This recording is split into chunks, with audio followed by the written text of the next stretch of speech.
আদম লাউ বালাগাত যুনুবুকা আনানা সামায়ে, এ আদমের ছেলে মেয়ে, তোমাদের পাপ বেশি হতে হতে হতে যদি আকাশে লেগে যায়, ফাস্তাগফিরতানি, তারপরেও যদি আমার কাছে ক্ষমা চাও, গাফারতু লাকা, আমি ক্ষমা করে দিব।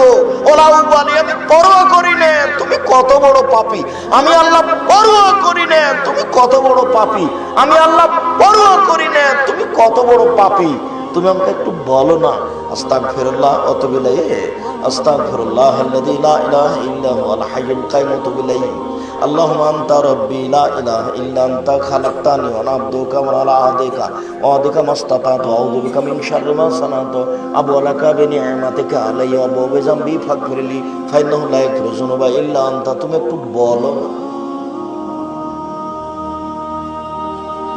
গীবত মহা পাপ, যা সহজেই ক্ষমা হয় না। মহান আল্লাহ বলেন, ইয়া আইয়ুহাল্লাযীনা আমানু ইজতানিবু কাসীরাম মিনাজ যান, পৃথিবীর মানুষ তোমরা বেশি বেশি ধারণা করা থেকে বেঁচে থাকো। ধারণাই পাপ, কিছু ধারণাই পাপ হয়।